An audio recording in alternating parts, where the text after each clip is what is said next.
ഹസൻ ഹുസൈൻ റളിയല്ലാഹു അൻഹുമ രണ്ടുപേരും വന്ന് രണ്ട് കരങ്ങളിൽ പിടിച്ചുകൊണ്ട് ഞങ്ങൾ ഉപ്പാപ്പാന്റെ കാലത്ത് കേട്ട ബാങ്ക് ഞങ്ങൾക്കൊന്ന് കേൾപ്പിക്കാവോ എന്ന് ചോദിച്ചു.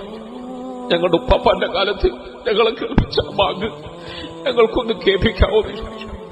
ബിലാലുൽ മുഅദ്ദിൻ റളിയല്ലാഹു അൻഹു അവരോട് സാക്ഷാൽ ഭരണാധികാരി മുതൽ പലരും പറഞ്ഞ അപേക്ഷ തള്ളിക്കളഞ്ഞെങ്കിലും ഈ വാക്ക് കേട്ടപ്പോൾ അദ്ദേഹത്തിന് സഹിക്കാൻ കഴിഞ്ഞില്ല.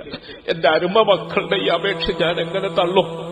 ഇതെന്റെ ഹബീബായ മുത്തിന്റെ ശരീരത്തിൽ കയറി കുതിര കളിച്ച മക്കളല്ലേ, എന്റെ റസൂലുള്ളാഹി അങ്ങേറ്റം സ്നേഹിച്ച മക്കളല്ലേ, അവരുടെ അപേക്ഷ തള്ളാൻ കഴിയില്ല.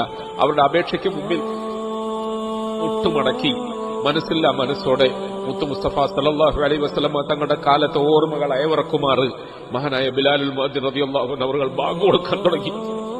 ബാങ്കിന്റെ ശബ്ദം കേട്ടപ്പോൾ മദീനയിലെ ആബാല വൃദ്ധ ജനങ്ങളും ഇളകി മറിഞ്ഞു.